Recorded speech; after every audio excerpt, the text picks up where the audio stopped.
Hello, nerds! Thank you for watching Generally Nerdy. This is your Week in Nerdom Comics edition for the week of October 22nd, 2018. This week in comics, we're going to talk a little bit about this guy right here. That's right, the Batman Who Laughs.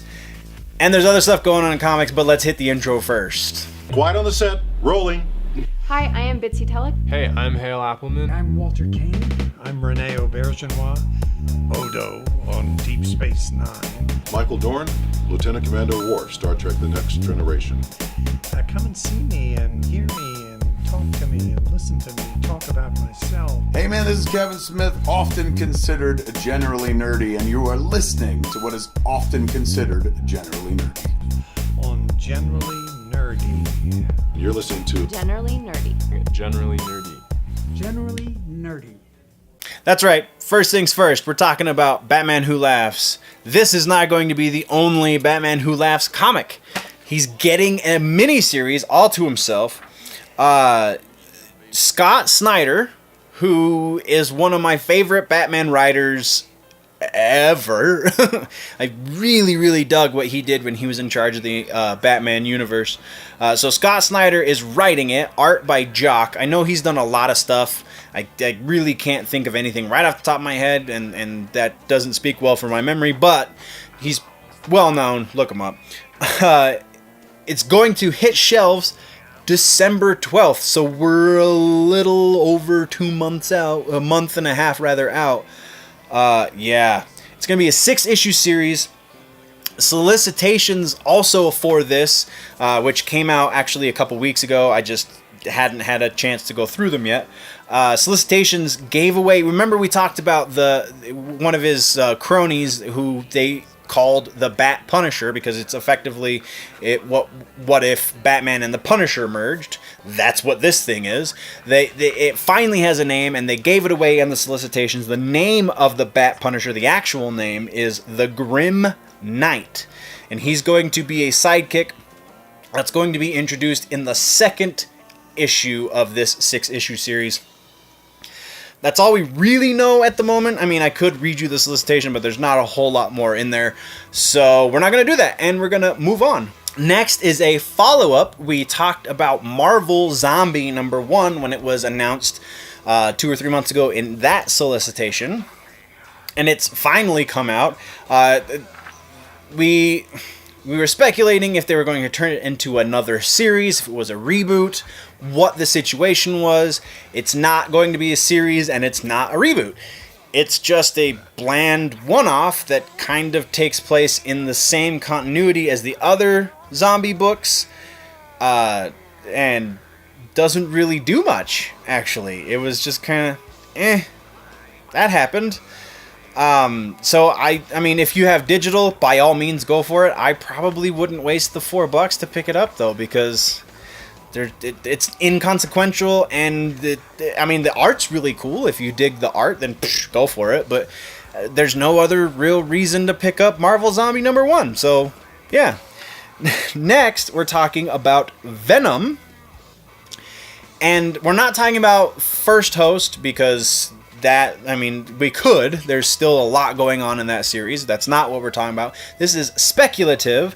Artist Ryan Stegman implied over the weekend that there is going to be a Venom Carnage mashup series. Not just the team up, but like the two symbiotes are going to join together, so combine powers effectively, for a miniseries. Was super vague on when or even specifically if, just was really heavily implying that this was going to be a thing. So we don't have day. I wanted to bring this up because I want to know what you guys want to see, what you would want to see out of that series. I would imagine, should it happen, and it sounds, again, if he's not just being a troll, it sounds like it very well could happen. Miniseries, so it'll probably be between 6 and 8 issues. Who would possibly be the antagonist in this story that has Venom and Carnage together? That there's so much open would you want to see them create an antagonist? Because we are dealing with so many more symbiotes these days. Maybe it's another one that comes from their planet, which is just a cage. Just very interesting potential there, and I want to have that conversation in the comments. Let's talk about it, and we're going to move on. Next, we're talking Batman number 57. Real quick, it's going to be a spoiler, so if you haven't read and you want to read Batman 57 and you care about such things, skip forward a couple minutes, and we're going to because we're going to spoil the end, effectively. In issue 57, he breaks KGBeast's neck in the middle of, like, the tundra, and then leaves him there. I don't know what's going on in modern continuity. I really wish Snyder hadn't left. Yeah, that's... He tells KGBeast that he can find his own way back. They don't explicitly say that his neck is broken and he's immobilized. The sound effects in the panel say snap when Batman's weapon hits KGBeast roundabout here-ish. So it's kind of implied in the animation that his neck is broken, and he doesn't really move once he hits the ground. So we can infer that his neck is broken, but again, they don't explicitly say that. So you see the headlines on the comic book news sites. Did Batman just leave KGBeast to die? There's a strong out for them. I think this was King writing this one. I haven't read a whole lot of King stuff. So far, I'm not a huge fan. He's also the guy who wrote Heroes in Crisis that we talked about last week, that, while not very good, opened up some very interesting potential. Kind of mulling over it a little bit more, it's even less not good, but still, the potential still exists. It could become a very good book.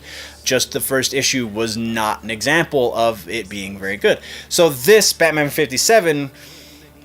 again, kind of is like, well, this stupid thing happened, but then we open up this potential of KGBeast is not acting on his own accord. He was hired to do a job.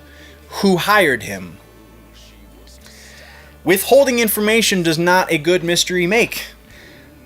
And then just giving us that information, you have to be giving clues, and there has to be a trail for the reader to follow as well as for your characters to follow.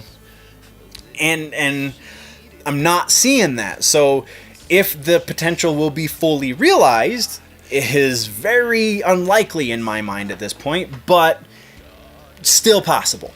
Definitely still a possibility. And that's all it is at the moment. So we're going to kick to the last bit of news this week. And this is one that I'm probably the most excited for in comic books.